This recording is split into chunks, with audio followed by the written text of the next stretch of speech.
వసంత నవరాత్రులను పురస్కరించుకుని శ్రీ కనకదుర్గమ్మ వారికి కనకాంబరాలు గులాబీ పూలతో ప్రత్యేక పుష్పార్చన వైభవంగా జరిగింది. నూతనంగా నిర్మించిన పూజా మండపంలో ఉదయం 9 గంటల నుంచి పుష్పార్చన ప్రారంభమైంది. ప్రధాన ఆలయం నుంచి పుష్పాలతో అర్చకులు, అధికారులు బుట్టలతో పుష్పాలు తీసుకుని విచ్చేసిన అనంతరం ప్రత్యేక పూజలు ప్రారంభమయ్యాయి. పెద్ద సంఖ్యలో భక్తులు పాల్గొని అమ్మవారిని దర్శించుకున్నారు.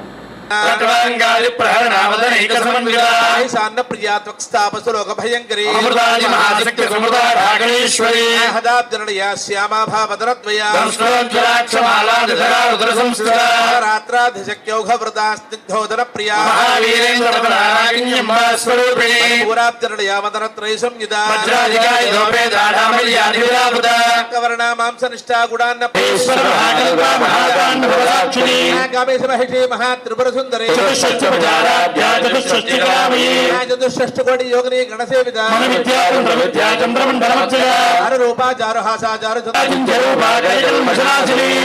कालहंद्री कमलाक्ष निषेविता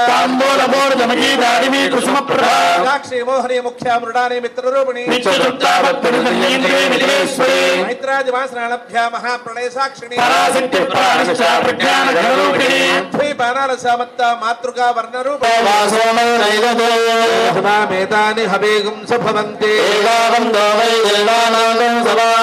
देवास्मै सभां प्रयच्छ చాలా కాలంగా అమ్మవారి సన్నిధిలో చైత్రమాస నవరాత్రములు పురస్కరించుకొని పుష్పార్చన అనేక మంది భక్తుల యొక్క భక్తిభావముతో దేవస్థానం వారి సన్నిధానం వారి యొక్క సహకార సన్నివేశములతో ఈ పుష్పార్చన చాలా కాలం బట్టి జరుగుతుంది.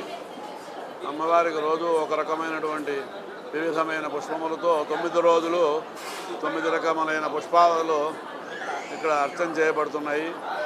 భక్తులు ఎంతో సహకరిస్తున్నారు. అమ్మవారికి చాలా ప్రీతి అయినటువంటివి. ఏదైనా సరే ఏది లేకపోయినా పుష్పం లేకుండా పూజ కుదరదు. పూజ అంటేనే పుష్పం.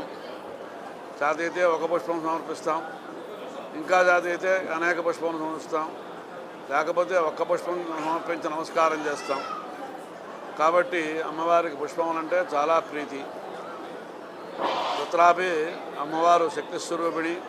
అనేక రకమైనటువంటి మల్లికా మాలత్యాది వివిధ కుసుములతో ఆవిడ అనేక పుష్పములతో మాలలు ధరించినట్లుగా ఆ మూర్తుల విశేషాలు చెప్పినప్పుడు తెలియబడుతూ ఉంటాయి. ఒక్కొక్క అమ్మవారు ఒక్కొక్క పుష్పాన్ని ధరించినట్టు జాజీ కుసుమం అని, అలాగే బంధూక కుసుమం అని, మందార కుసుమం అని, ఇలాగా తులసీ మాలలని, మారేడు బిల్వమాలలని ఇలాగా అమ్మవారు ధరించినట్లుగా మనకు ఆ రూపంలో కనిపిస్తుంటాయి చూస్తూ ఉంటే.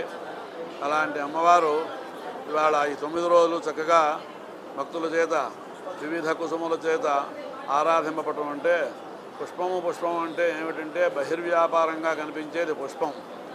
అందుకోసం మనస్సు అనేటువంటి పుష్పం సమర్పించడం చాలా విశేషం. ఆ మనస్సు పుష్పం సమర్పించాలంటే ఎవరి వల్ల కాదది, సాధన చేస్తే కానీ కాదు. ఆ మనఃపుష్పం సమర్పించాలంటే ఈ బహిష్పుష్పములన్నీ కూడాను భక్తిభావంతో అమ్మవారిని ఆరాధించినప్పుడు కొంతకాలానికి అమ్మ ఇదంతా బహిర్వ్యాపారం, అంతర్ముఖ సమారాధ్య బహిర్ముఖ సుదుర్లభ అని. అంతర్ముఖ సమారాధ్య అంటే అమ్మవారిని అంతర్ముఖంగా ఆరాధించడం చాలా కష్టం, సాధనతో కూడుకున్నది.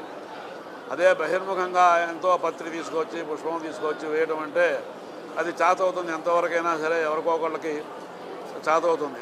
కానీ అంతర్ముఖంగా ఆరాధన మనఃపుష్పం సమర్పించడం చాలా కష్టం. అందుకోసం ఆ రకమైన స్థితిని పొందడం కోసం మానవుడు ఈ రకముగా అనేక విధములైన కుసుమములు పుష్పములు అమ్మవారికి సమర్పించి, పుష్పం అంటేనే సుగంధముతో కూడుకుంటుంది.